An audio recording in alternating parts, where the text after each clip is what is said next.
Well, naturally I'm disappointed. I campaigned to remain. I'm also slightly surprised, but the British government asked the British people to deliver its verdict on our membership, and they've done so. They voted to leave, and as a British politician I must now deliver on that verdict. I mean, I accept that this does raise important questions for Gibraltar. There's going to be a period of political and economic uncertainty. I hope that when the new Prime Minister takes office, he or she will consult all parts of the United Kingdom and Gibraltar in negotiating that new relationship with the EU. We want to maintain the most friendly and the closest possible relations with the EU. And clearly from Gibraltar's point of view, that means good relations with Spain, a Spain that respects Gibraltar's sovereignty and doesn't play about on the frontier. Well, the sovereignty of the people of Gibraltar is absolutely paramount. It is up to the people of Gibraltar to decide what they wish to do, and I have not seen anybody suggest that the people of Gibraltar would want to do anything other than remain in the United Kingdom. But you've got to realise that actually Gibraltar has been threatened quite badly by the Spanish Foreign Minister over a period of time during this campaign. And actually those threats may well turn out to be nothing, and the UK has to do its part in protecting Gibraltar from those threats.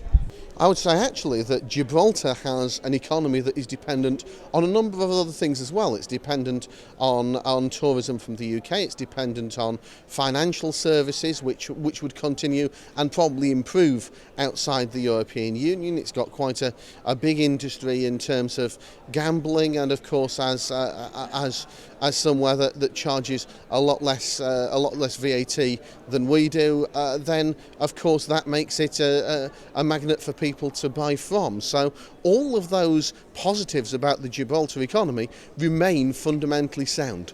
I know that the Chief Minister is concerned about the impact of this vote on Gibraltar. The Gibraltar people voted very clearly, by a larger margin than anybody else, to stay in. Sadly, that did not carry the day.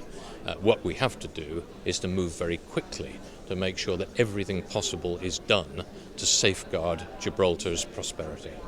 Spain itself is in an election campaign. They have a general election on Sunday. I think the outcome of that election will be far more determinant of Gibraltar's future. In other words, whether we have a left-wing government or a right-wing government in Spain than anything else. If they are out of the EU, will be difficulties not only for Gibraltar but also for the Spanish population around Gibraltar. So we have to be open to have a good deal EU United Kingdom concerning Gibraltar, but also national government of Spain and Gibraltar trying to avoid as many difficulties as we can.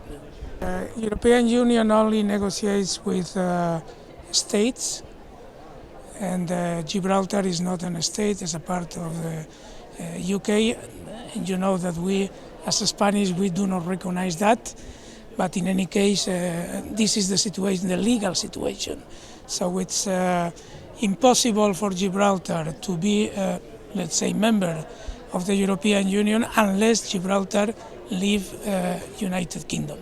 When a new scenario opens, there is also a new opportunity in our hands. So let's talk Spanish government, British government and Gibraltar trying to do the best in this situation.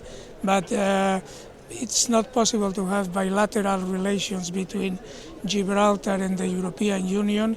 It has to be through United Kingdom.